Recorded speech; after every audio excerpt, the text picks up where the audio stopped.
A paz do Senhor para todos. Sentem-se, por favor. Eu estou imensuravelmente grato e feliz pela oportunidade de retornar a essa igreja, a Assembleia de Deus em Vila Alpina, presidida por um homem sensato, espiritual, que tem sensibilidade divina para poder tomar decisões, um pastor bíblico, né? O que é muito raro hoje, muito raro, e esta igreja já há décadas desfruta desta benevolência divina. Obviamente que eu me refiro ao pastor Antônio Larente, que preside sobre nós. Louvo a Deus pela senhora sua esposa, a pastora guerreira, pela vida dos filhos, pastor Antônio Carlos Larente, Sérgio José Larente, Ricardo José Larente. Temos os vice-presidentes, né? Paulo e tantos outros, coordenador da EBOM, evangelista Osvaldo. São muitos, né? Amigos que eu fiz, Carlos França. E se a gente fosse citar aqui nossos companheiros, levaria muito tempo. Mas eu quero aqui trazer um abraço da Assembleia de Deus em Parque Esplanada, na cidade de Embu das Artes, à presidência dessa casa, e a todo o colegiado, e a toda a membresia, representações do campo, fizeram brilhantes apresentações aqui, para a glória de Deus. Eu li durante essa última semana as duas lições que me foram designadas e me deparei com muita riqueza literária, um material de fato rico, embasado na Bíblia, e um tema muito relevante, a abundância da vida cristã.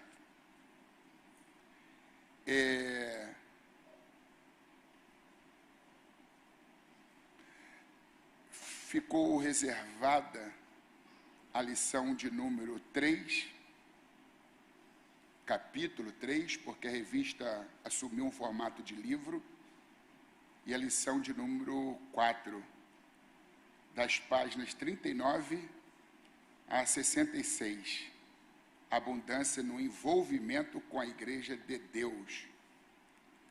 Aí, além desta lição, nós temos um assunto correlato, sequencial, a partir da página de número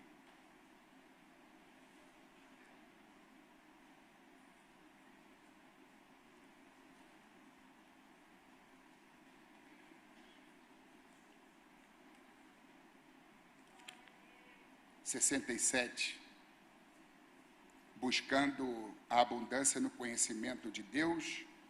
Esse é o capítulo 5. São só assuntos relevantes. Capítulo 4, abundância, a abundante visão da obra missionária. O modelo da igreja de Antioquia. O pastor Larentes, ele disse, queremos ouvir tudo de Deus, e Deus colocou um texto bíblico no meu coração, primeiro ministrou a minha alma, obviamente me preparando para ministrar para vocês. E eu quero me utilizar do conteúdo desta matéria, porém, eu não quero recorrer literalmente à revista hoje, o que normalmente eu não faço. Mas eu quero me reportar aos princípios exarados nessas duas lições que eu os anunciei. Capítulo 3 e capítulo 4, desse material didático. Nós vamos usar a carta magna. Abram, por favor, em Lucas, capítulo de número 10, versículos 38 ao 42. Vou contar apenas com a reverência do coração dos irmãos. E se o nosso líder nos permite, vocês continuarão sentados. Ainda que ler a Bíblia de pé é um bom costume, é bíblico, está lá em Esdras, Neemias, todo o povo lia a Bíblia de pé. Mas a reverência, ela tem muito mais a ver com a interioridade do ser do que com a postura corporal. Marta e Maria.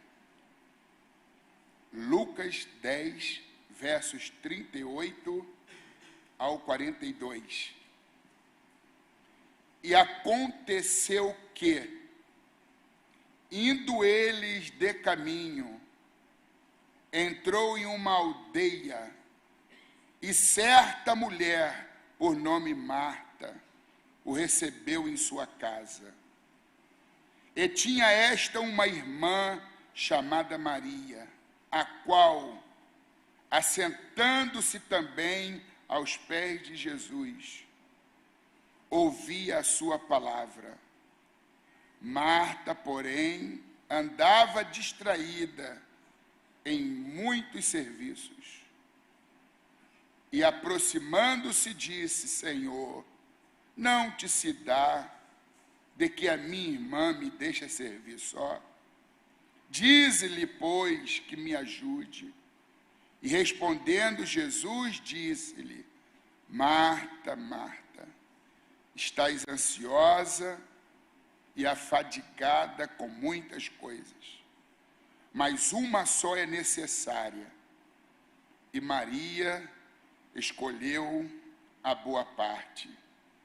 Eu quero aqui ressaltar algumas expressões nesse texto: aos pés de Jesus, ouvia a sua palavra, andava distraída em muitos serviços, estás ansiosas e afadigada, Maria escolheu a boa parte.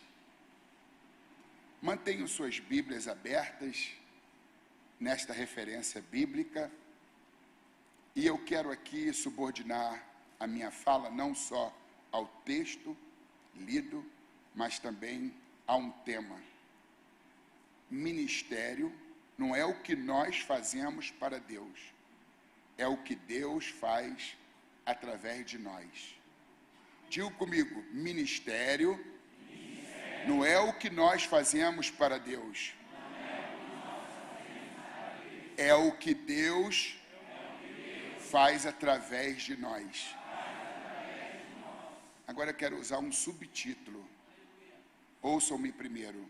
Não confunda atividade na igreja com relacionamento com Deus.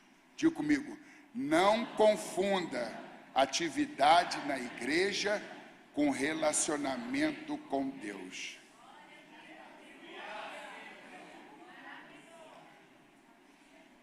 Estamos vivendo uma época de estresse, fadiga, cansaço mórbido e de muitas doenças relacionadas à alma, como crise de ansiedade, a tão conhecida depressão, transtorno de pânico. O mundo está doente, a sociedade está doente, e a igreja adoeceu por conta do seu carreirismo, por conta do seu frenesi, por conta do seu ativismo religioso. Tem-se concebido equivocadamente que servir a obra de Deus é o mesmo que servir ao Deus da obra. lê do engano. Somos chamados para sermos firmes, constantes e sempre abundantes na obra do Senhor. Temos recebido de Deus uma responsabilidade, um chamado, uma vocação. Temos sido capacitados pelo Espírito Santo por meio das suas dádivas, como os dons, tanto ministeriais como serviçais e espirituais. Há de se ter compromisso com a obra de Deus, mas, muito mais ainda, compromisso com Deus da obra. Ministério não é o que nós fazemos para Deus, é o que Deus faz através de nós. Hudson Taylor, um missionário inglês que se dedicou ao povo chinês, que abraçou missões, que respirava missões, ele nos ensina uma importante lição. Quando trabalhamos, nós trabalhamos. Quando oramos, Deus trabalha.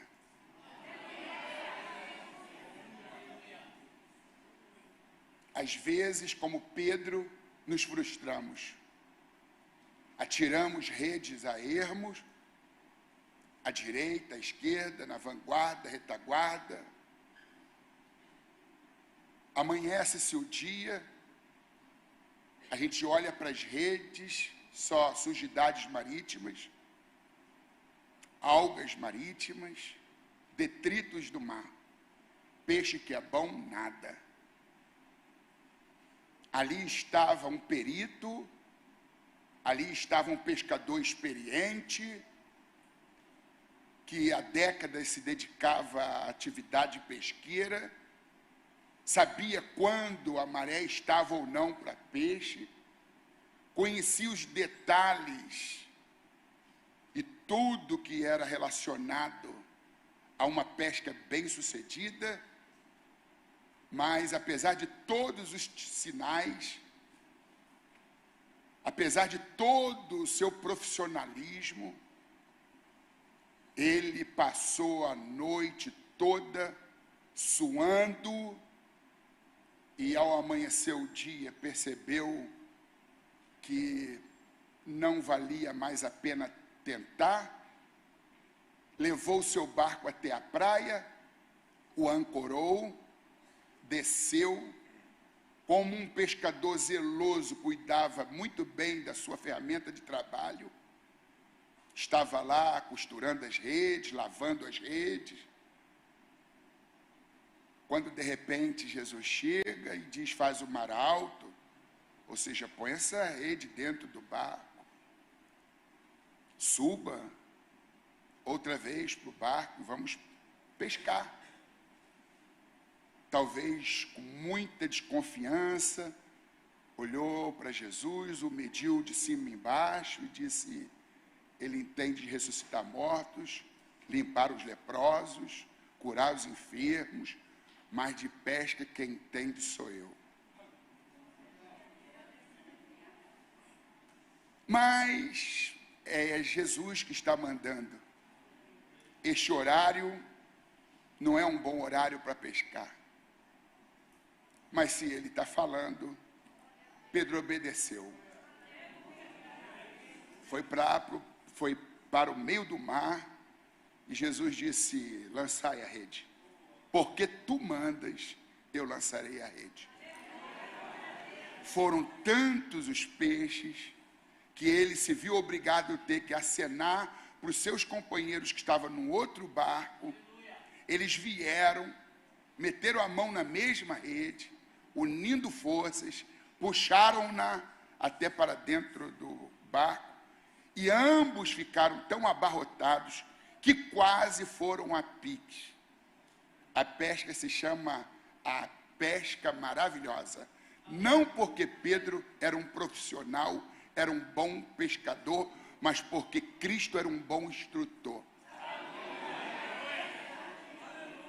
Mas quando a gente crê muito no nosso potencial humano, no nosso carreirismo, profissionalismo, quando a gente se torna alguém que domina a técnica, não abre espaço para consultar a Deus, para se prostrar diante de Deus.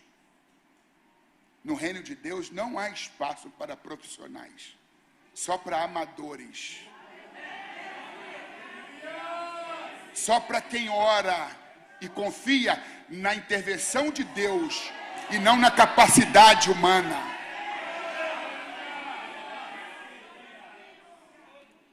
Não há espaço para autossuficiência, só para a suficiência do alto. Agora a gente está diante de duas mulheres. Falei um pouquinho de Pedro, agora eu quero focar duas figuras femininas. Marta e Maria. E aconteceu que, indo eles de caminho, entrou em uma aldeia e certa mulher, por nome Marta, o recebeu em sua casa. Que privilégio!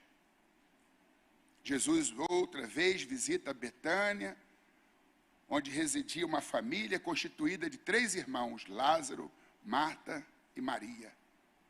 O texto não faz menção de Lázaro, mas ressalta as duas figuras femininas, Marta e Maria. Marta é que vai receber a Jesus e os seus discípulos, Cristo e a sua comitiva. Ela os saúda, ela os convida a entrar e deixa Jesus na sala, porque acha muito mais interessante cumprir a sua agenda do que a agenda de Deus. Vai para o interior da casa e deixa Jesus com os seus discípulos na sala. Tem gente que não consegue explorar as oportunidades. Está tão focado na obra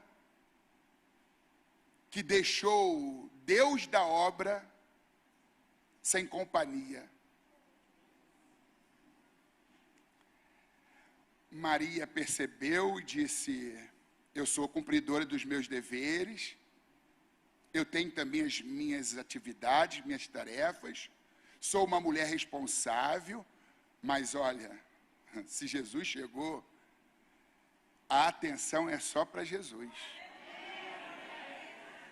Eu cuido dos meus afazeres depois, eu vou me desdobrar, mas eu não vou deixar essa oportunidade passar em branco.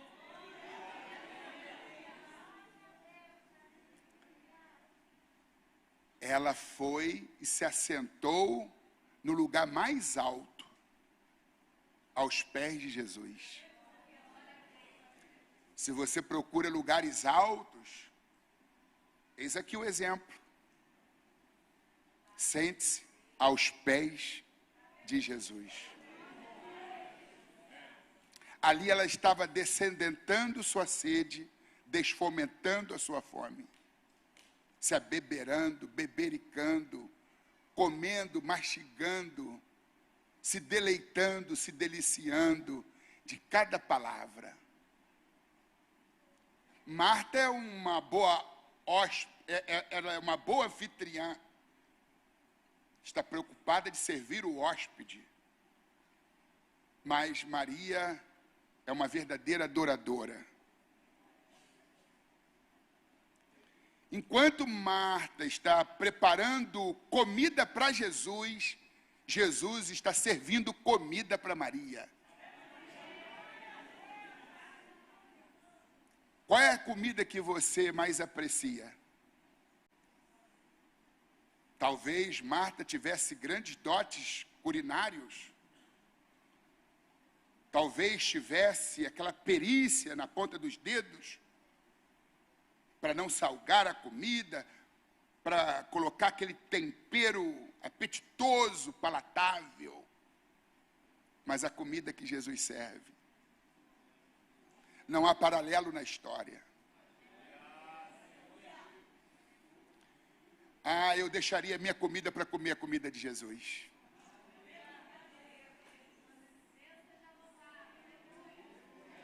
Está faltando discernimento. A gente precisa abrir mão da nossa agenda para a gente viver a agenda de Deus. Eu não sei quando Jesus vai voltar, e às vezes leva-se um tempo relativamente longo para que Ele nos visite. Eu vou largar tudo e também vou me assentar aos pés de Jesus, como minha irmã Maria fez. Não, mas ela fica na bronca. Que negócio é esse? Estou aqui suando. Olha só tanta coisa. E eu estou me desdobrando, fazendo a minha parte, a parte de Maria. Não, isso não vai ficar assim. Ela fica na bronca. A Bíblia diz que Maria está aos pés de Jesus, mas Marta andava distraída com muitos serviços. Jesus diz sobre Marta: estás ansiosa e afadigada, estressada. A revista fala de vida abundante. Maria sabe o que é vida abundante. Marta não. Marta só conhece a vida estressante.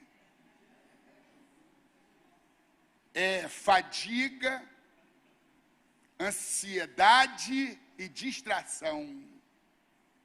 Esbaforida, sua, se cansa, se exaure, se debilita. É um corre-corre.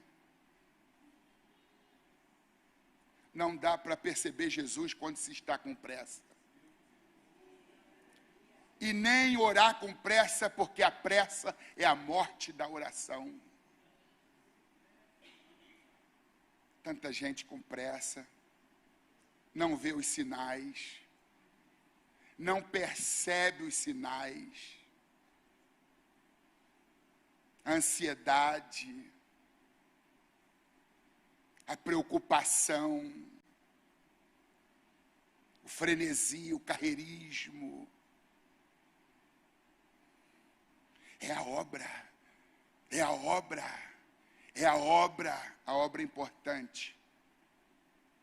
Mas, em primeiro lugar, está o Senhor da obra. Não confunda a atividade da igreja com relacionamento com Deus. Servir a obra de Deus não significa servir ao Deus da obra. Ativismo é quando as atividades são mais importantes do que a essência.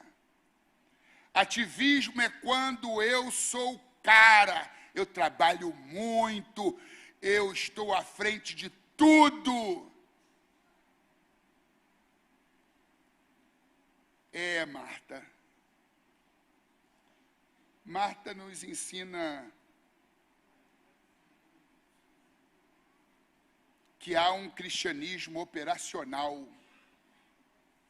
o cristianismo das atividades, das realizações, cumprimento de prazos, do esforço humano, da dedicação humana. Maria nos ensina o cristianismo relacional. Ambos são importantes. Nós precisamos apenas encontrar o ponto de equilíbrio, que se resume numa frase: como ser Maria no mundo de Marta.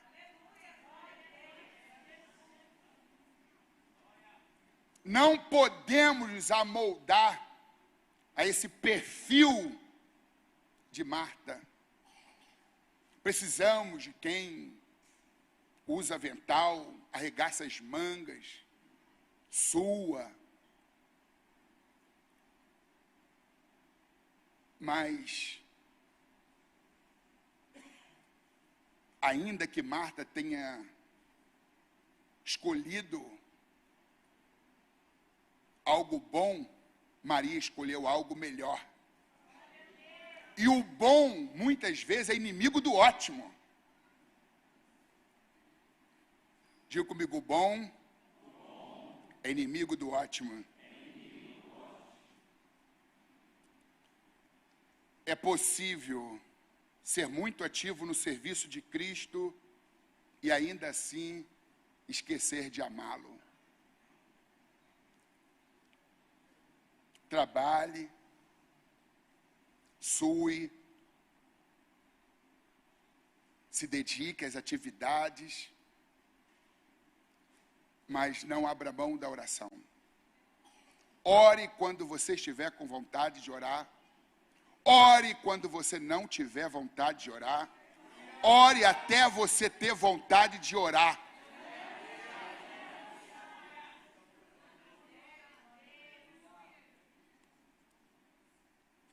Meus irmãos, ouçam-me. Abandone o seu quarto de oração e a sua vida entrará em declínio.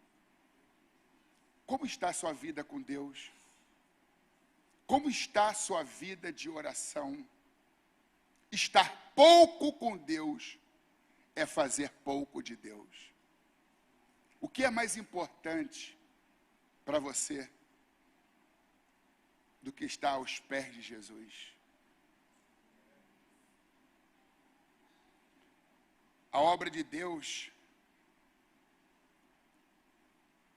é dedicar tempo à vida devocional, à oração e à meditação. Cuidado para você não se encher de trabalho e esvaziar-se de Deus. O estresse, o cansaço, a fadiga extrema, a crise de ansiedade, são frutos de uma vida frenética, de uma vida sem pausa. A música tem pausa, a vida tem pausa. Nós precisamos fazer a obra de Deus, mas no ritmo de Deus. Diga comigo, diminuindo o ritmo para estar com Deus. Você não para. Você está sempre correndo. Você sofre de síndrome de Marta. Está distraído, distraída, ansioso, ansiosa, afadigado, afadigada. É difícil ver Jesus quando se está com pressa.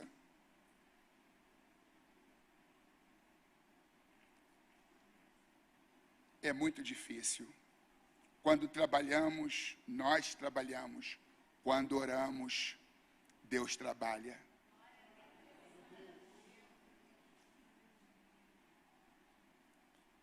Pare de trabalhar um pouco para Deus e deixa Deus trabalhar através de você.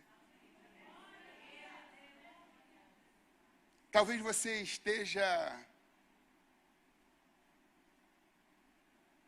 numa estrada errada, e nenhuma estrada errada vai te levar ao lugar certo. Talvez você precisa amolar o teu facão, o teu machado. Eu era jovem, eu estava participando do Congresso Interestadual de Mocidade, na nossa sede nacional, lá em Madureira. O pregador era o pastor Nilson do Amaral Fanini, que me parece que nasceu em 1921 e morreu em 2009, exatamente um ano da minha transferência do Rio de Janeiro, minha terra natal, para São Paulo. Então, pastor da primeira igreja batista de Niterói, uma linda e suntuosa igreja. À época, presidente da Convenção Batista Brasileira. E ele falou de dois boias frias, um ancião e um jovem. Um ancião muito experiente, E o jovem boia fria, muito eufórico, afoito, atrevido,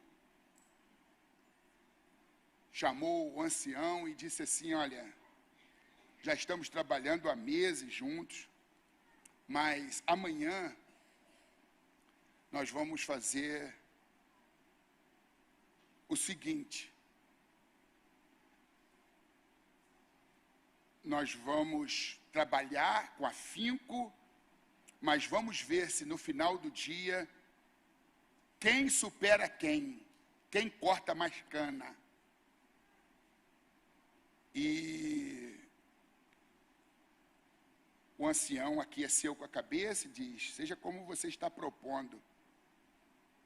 A cada meia hora, aquele ancião entrava num barraquinho, no meio do canavial,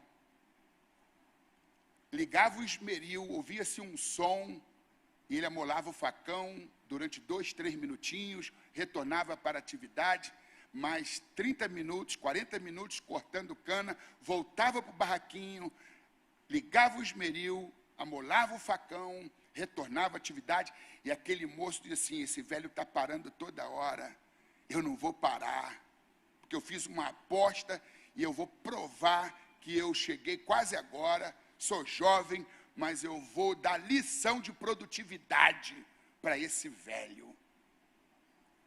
5 horas da tarde encerraram as atividades, e quando olharam para ambos os montantes, do jovem e do veterano, o do veterano tinha 3 vezes mais a quantidade de cana cortada do que do jovem. E ele ficou boquiaberto e disse: como pôde? Tu parava a cada meia hora e eu não parei. Me dediquei esbaforidamente à minha atividade. Ele diz: o segredo está em amolar o facão. O esmeril é a oração. Tem muita gente colocando muita força, porque se o machado, o facão, a ferramenta não tiver corte, você vai usar mais do humano do que do espiritual, do que o divino. E o que toca a obra de Deus não é o profissionalismo, não é a competência, é a dependência. Quanto tempo faz que tu não entra no barraco? Quanto tempo faz que tu não liga o esmeril? Quanto tempo faz que você está com o facão cego? Reclamando: eu suo, eu pesco a noite toda e nada eu pego, nada apanhamos. Claro. Você precisa depender de Jesus. E quando Jesus chegar e dizer: vai para o mar alto, ouça-o, obedeça-o, e o seu barco ficará abarrotado de peixes.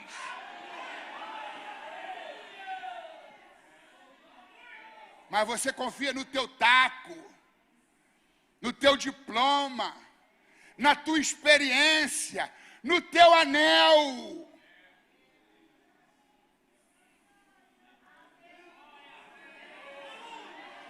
Está na hora de você se curvar.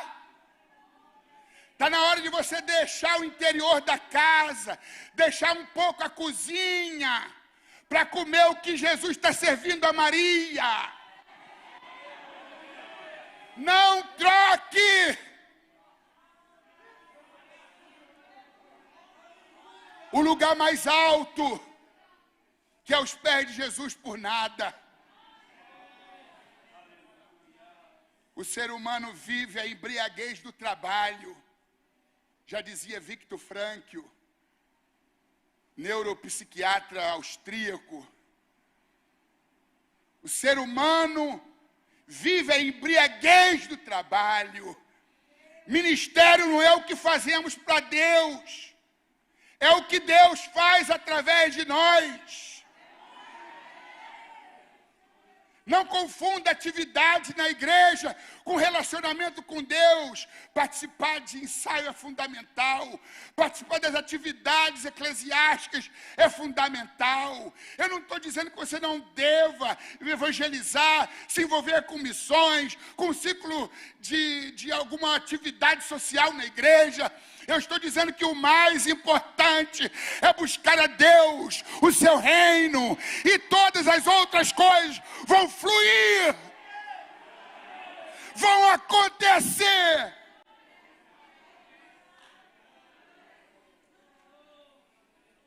Temos estado ocupados demais. Diga comigo, temos estado ocupados demais em cortar cana, que não reservamos tempo para molar, tempo para afiar o facão. Como está o teu facão? Está embotado? Está cego? Está sem corte? Está adiantando suar tanto? Acordar cedo e dormir tarde? Olha só, está suando e a produção ínfima. Está frustrado, né? Muito esforço, nenhum resultado. Quer resultado? Vai para o lugar mais alto. Troque a tua vida estressante por uma vida abundante.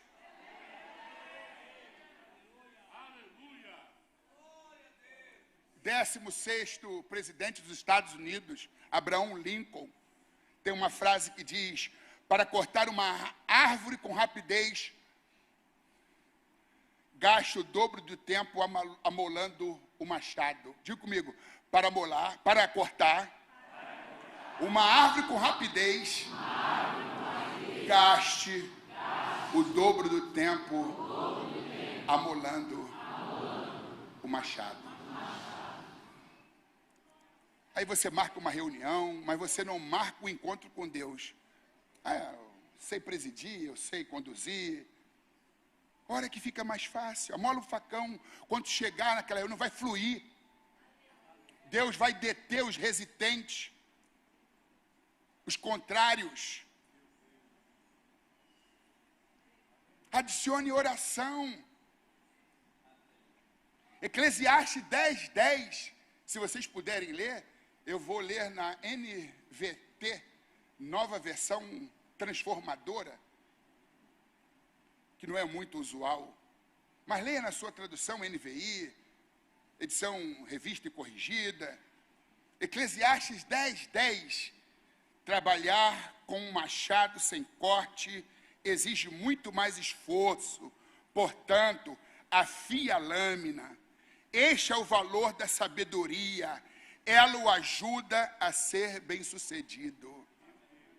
Em vez de usar mais força, ore mais. Afie a lâmina. Porque se o machado, o facão não tiverem corte, estiverem embotados, você vai ter que botar mais força, vai exigir mais força, desprendimento de energia, você vai se estafar, você vai se exaurir, você vai se tornar ansioso, você vai ficar fadigado, você vai viver estressado. Não é essa a vida que Deus tem para você. A vida que Deus tem para você não é vida estressante, é vida abundante.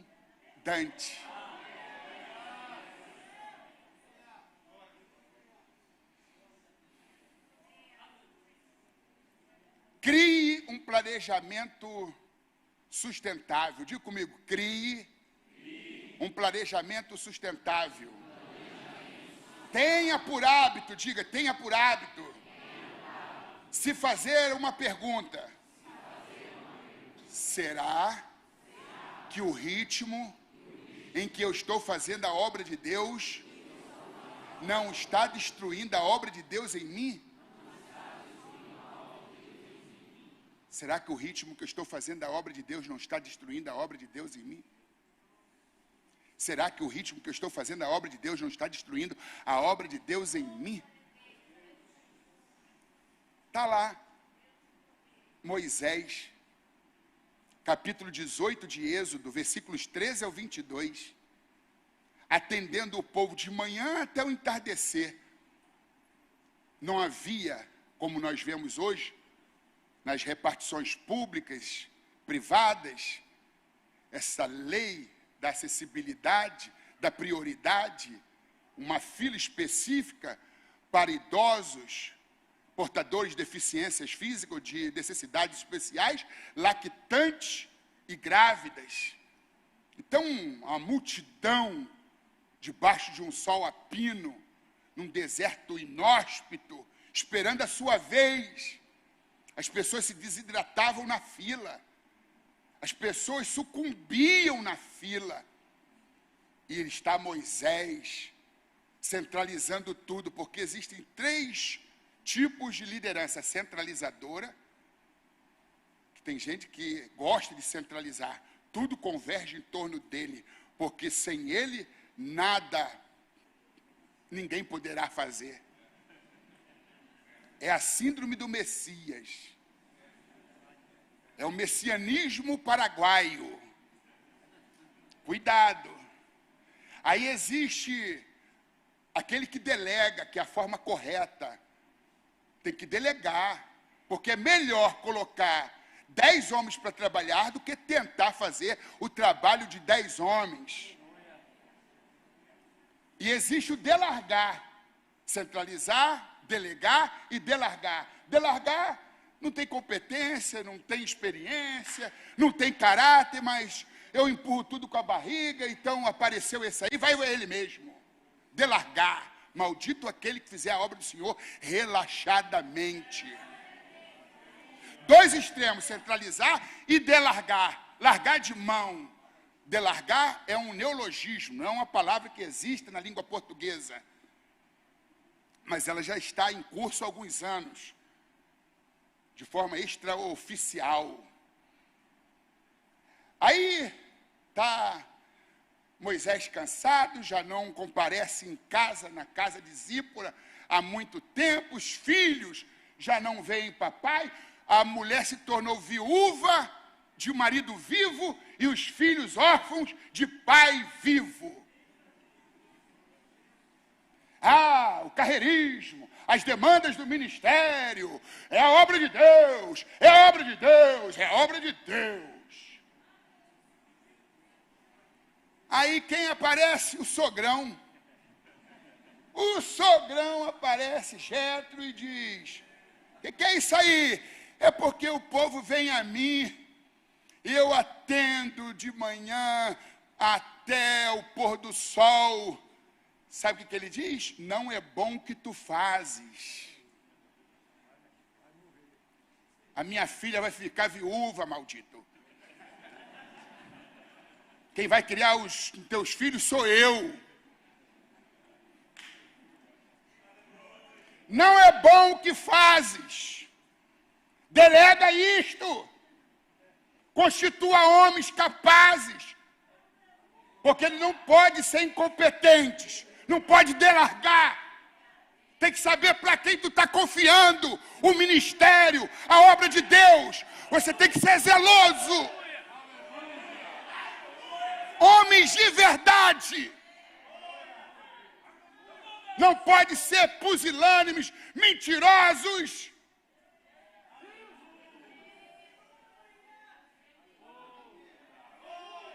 E não podem ser ávaros, avarentos, mesquinhos, porque aquele que faz a obra de Deus por dinheiro, cedo ou tarde, servirá a Satanás por um salário maior.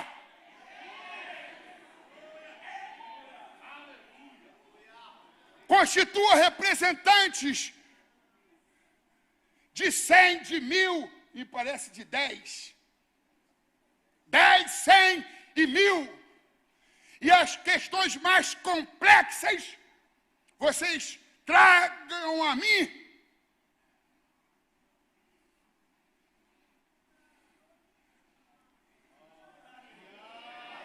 Deus não quer você afadigado. Você precisa diminuir o ritmo. Você precisa caminhar no ritmo de Deus, na direção de Deus.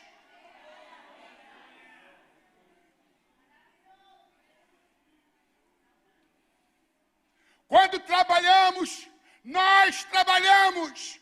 Quando oramos, Deus trabalha.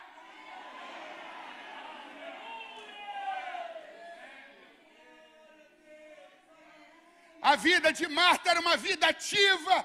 A vida de Maria era uma vida contemplativa. Tem que se abrir espaço para intimidade com Deus, para comunhão com Deus, para adorar a Deus.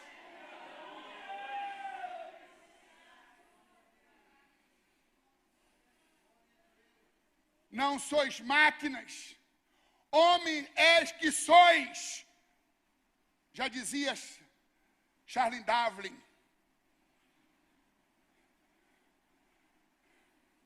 Não sois máquina, homens é que sois. Foi o que, em outras palavras, Jetro disse para o seu genro. Tu não é máquina não, rapaz. Você precisa repor as energias através de um sono reparador. Você precisa ter tempo para almoçar. Você precisa ter um tempo para você, um tempo para Deus.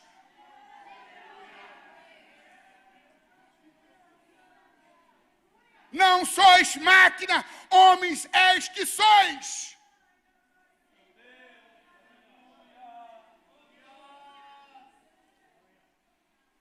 Na Escócia surgiu, no século XIX, um jovem com um futuro promissor chamado Robert Murray McCain, nascido em 1813. Aos 22 anos, foi ordenado ao pastorado. E ele então colocou no coração evangelizar todo o seu país. A Escócia não é um país grande, mas é uma tarefa hercúlea para uma única pessoa. E ele diz, eu vou evangelizar todo o meu país. E ele não se preocupou em manter o seu corpo saudável, em se alimentar, dormir, e viveu nesse frenesi. E não percebeu que o seu corpo estava se desidratando, se debilitando, com déficit de nutrientes, proteínas e vitaminas. Em 1843, faltando poucos meses para completar 30 anos, com o corpo tão vulnerável, contraiu tifo e ficou com a voz embargada e chorosa, quando visitado por um grande amigo, ele disse para o seu companheiro, Deus me deu um cavalo e uma mensagem. Eu matei o cavalo, e agora o que fazer com a mensagem? Usando de uma figura de linguagem, ele dizia, Deus me deu um cavalo, me deu um vigor físico, saúde, ele me deu garra, mas eu me descuidei, eu não cuidei do templo do Espírito. Me exauri, me debilitei. E na minha vulnerabilidade, eu adoeci, e como não bastasse, contraí tifo. Era difícil alguém sobreviver no século XIX dessa doença. Deus me deu um cavalo e uma mensagem. Eu matei o cavalo.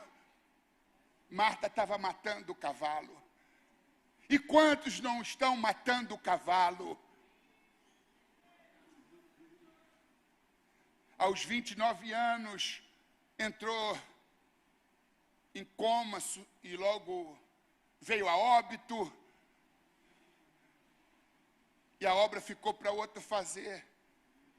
Ir para o céu é a coisa mais linda do planeta, mas não vai antes da hora não, espera a tua vez. Para de ser apressado, apressadinho. Está cometendo suicídio lento e não está percebendo. Está lá nas páginas do Novo Testamento, Epafrodito. Filipenses 2, 25 ao 30. para suprir a falta do vosso serviço.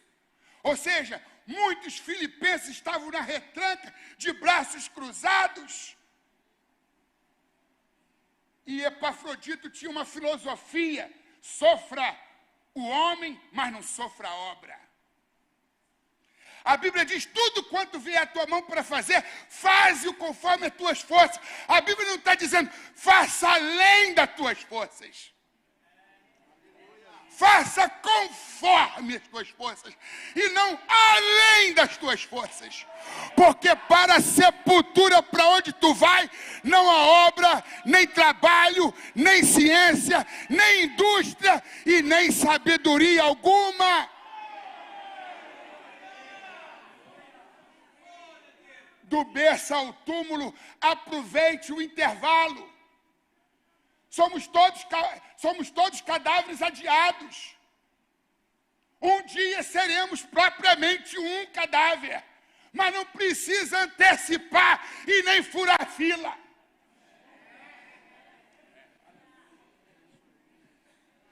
Eu já vi furar fila de banco. O carreirismo, o cansaço, a ansiedade lhe rouba a razoabilidade. Você se mata sem perceber. Você compromete a família, você compromete tudo e não percebe. Você compromete até a tua comunhão com Deus, em nome da obra. Não, em nome do Senhor da obra. Ministério não é o que fazemos para Deus, é o que Deus faz através de nós. Falando de Epafrodito, Paulo diz: Epafrodito não fez caso da própria vida. Antes, para suprir a falta do vosso serviço, ele fez a parte dele e fez a parte dos outros. E o resultado: estafa, estresse, adoecimento. E ele fala que quase veio a óbito. Epafrodito quase morreu. E Deus se apiedou dele, e não somente dele, mas de mim, para que eu não tivesse tristeza sobre tristeza. Deus interveio. Muitos estão aqui porque Deus está intervindo. Mas até quando vai tentar o Senhor, seu Deus? Até quando? Está com 60 anos, nunca fez um exame de próstata. Por causa do tabu, do tradicionalismo.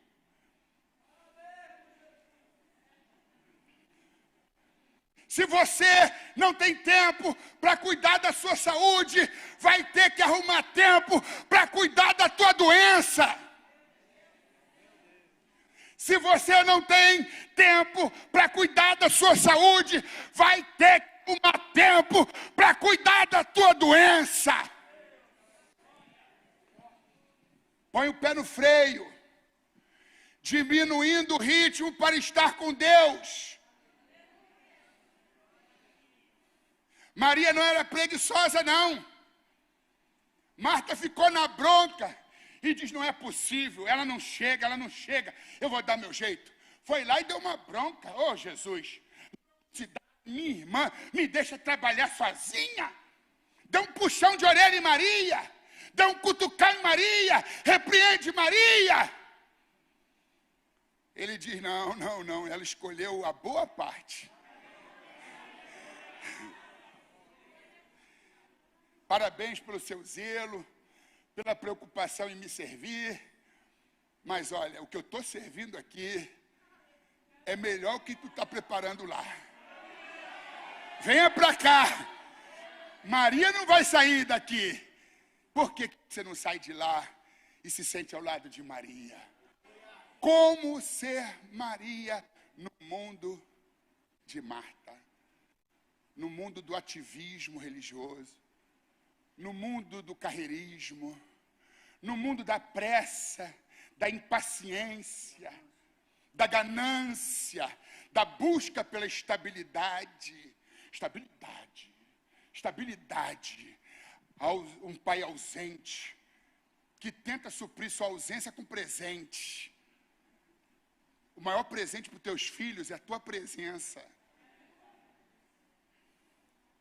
Vida estressante, vida estressante, vida estressante. Assim eu me sinto vivo. Não, assim você está apressando o dia da tua morte. Grande parte da atividade de muito obreiro cristão é o túmulo de sua vida espiritual. Volto a dizer, crie um planejamento sustentável. Diminua o ritmo para estar com Deus. É melhor colocar 10 homens para trabalhar do que tentar fazer o trabalho de 10 homens. Amole o seu facão. Amole o teu machado. Não vai precisar botar mais força. Não vai vulnerabilizar teu corpo. Não vai ser preciso debilitar seu organismo. Há um tempo determinado por Deus para todas as coisas.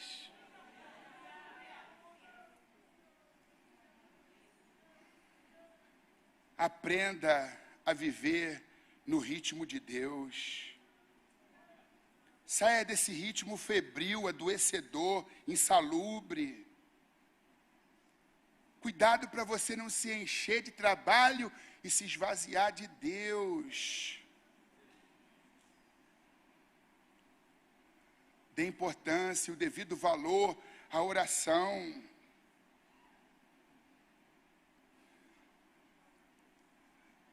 Busque ter uma vida mais contemplativa do que uma vida ativa. Abrace o cristianismo relacional, contemplativo, e põe o pé no freio desse cristianismo operacional.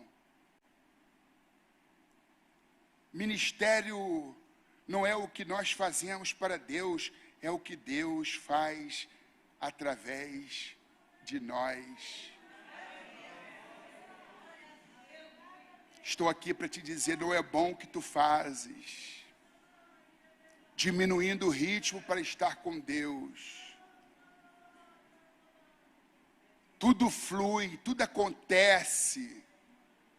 Tudo fica bem encaminhado quando a gente passa um tempo aos pés do Senhor Jesus.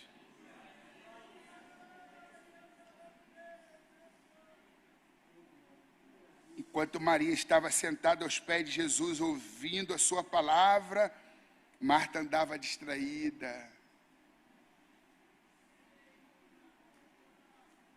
Não soube dar a devida importância, o devido valor à visita. Ainda que estivesse bem intencionada, mas a atenção é tudo. E era tudo que Jesus queria de Marta. Não era um jantar, não era um almoço, era a sua atenção. Mas você pensa que servir a obra de Deus é o mesmo que servir ao Deus da obra. Você confunde atividade na igreja com relacionamento com Deus. E que essa mensagem sirva para desmistificar esse equívoco, essa ilusão. E o texto prossegue, que Marta, porém, andava distraída e com muitos serviços. Que tal você desacelerar? Que tal você cuidar do teu cavalo? Que tal você só partir no tempo predeterminado por Deus? Oh, meu irmão, oh, minha irmã, sossega o teu coração.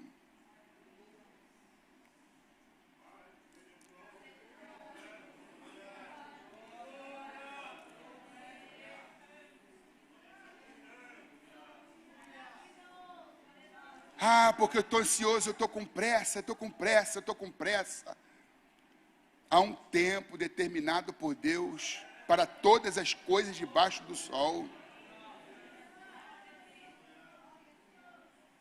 Está lá, aqui em Eclesiastes capítulo 11, versículo de número 9 e 11. Quero ler aqui para você. Eclesiastes 9 e 11.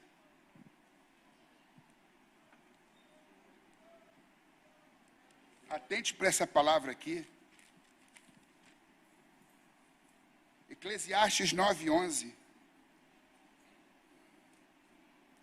Voltei-me e vi debaixo do sol, que não é dos ligeiros. Ele voltou e viu porque desacelerou. Se estivesse com pressa, não teria visto nada. 9:11 de Eclesiastes. Voltei-me e vi debaixo do sol, que não é dos ligeiros a carreira. O cara se preparou, treinou, mas estava confiando na sua performance, no seu preparo físico, no seu profissionalismo. Deus está dizendo, não é dos ligeiros a carreira, nem dos valentes a peleja. Porque se fosse, Golias teria vencido o menino Davi. E não o contrário, Davi venceu o gigante. Não é dos valentes a peleja, tampouco dos sábios o pão.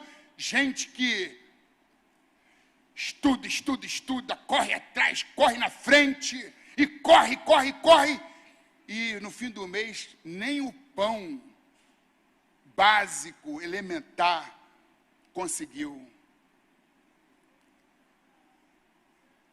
Porque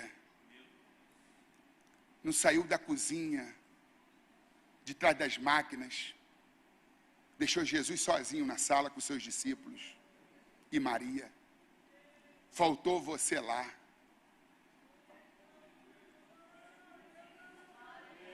Nem ainda dos prudentes a riqueza. Gente previdente, que não larga a máquina calculadora, não, tudo é matematicamente calculado. E a fé? Não tem espaço para fé? Se Deus criar o chão, eu ponho o pé. Porque matemática é uma ciência exata, eu não vou arriscar. Que não arrisca nada, acaba arriscando tudo. Deus trabalha diferente. Põe o pé e eu crio o chão. Mas você é todo precavido, todo moldado, robotizado. Está na tua caixinha.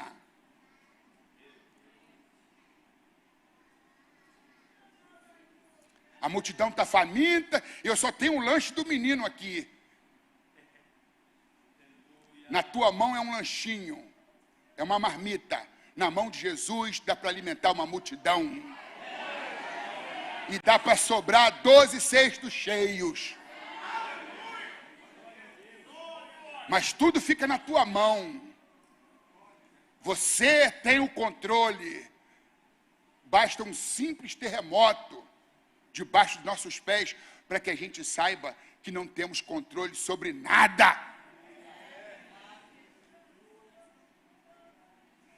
A vitória não é de quem corre, é de quem sabe esperar em Deus.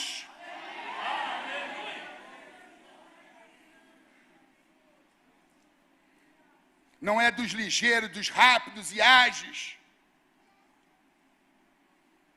A corrida, a carreira, não são dos valentes, dos fortes e dos bravos.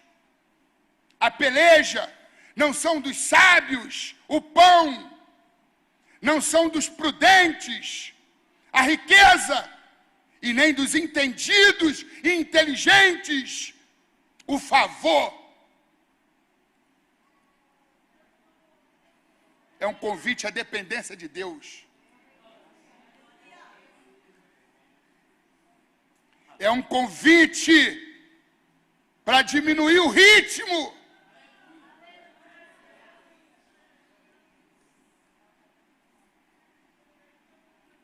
Aleluias.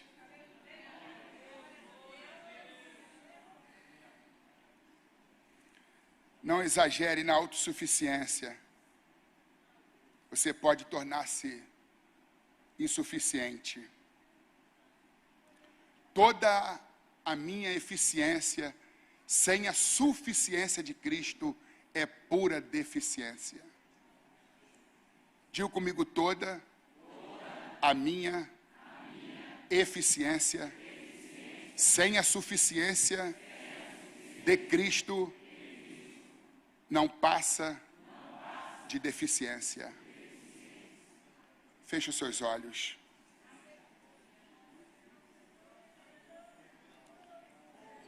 Querido Deus,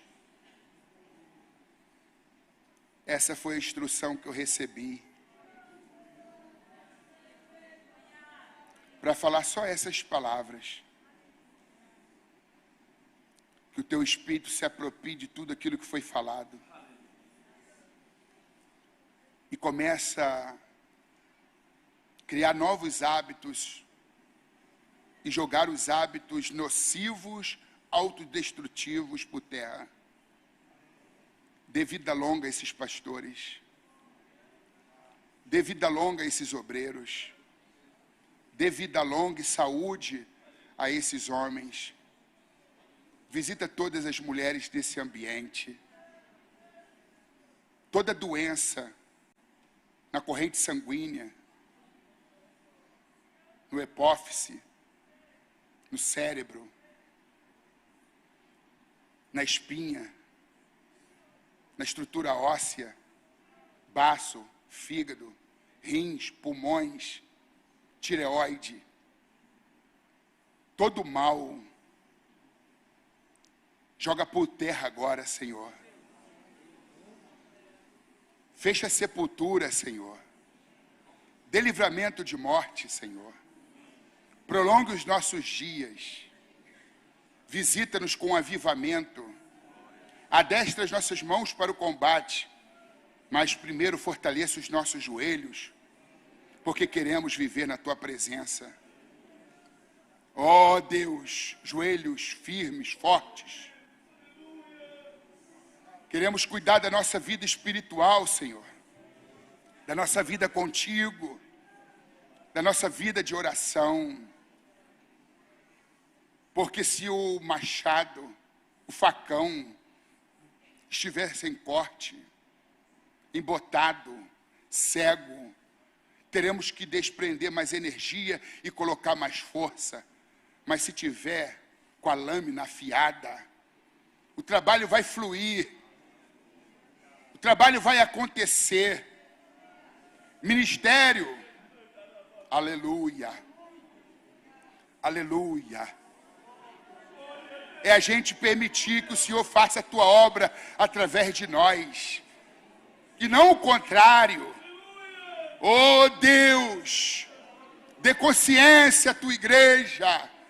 Oh Deus, dê sabedoria aos Teus servos. Joga a impaciência por terra, a ansiedade por terra, os transtornos de pânico por terra. Traga saúde, saúde, saúde mental, saúde emocional, saúde espiritual, saúde física para o teu povo. Receba saúde, receba saúde, receba vida abundante, receba vida abundante, receba vida abundante. Você pode aplaudir a Jesus?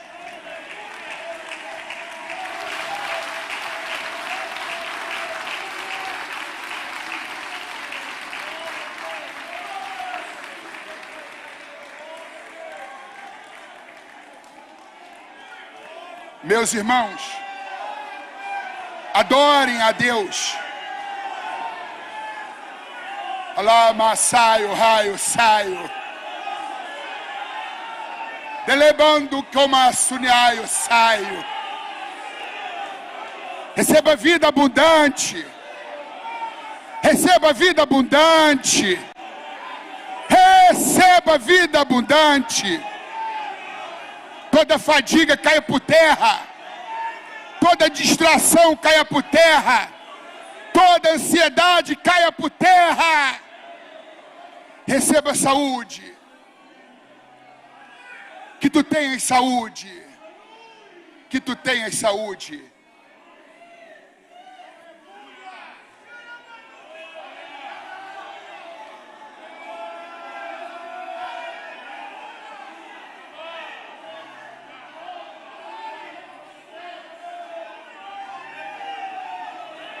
Oh, aleluias.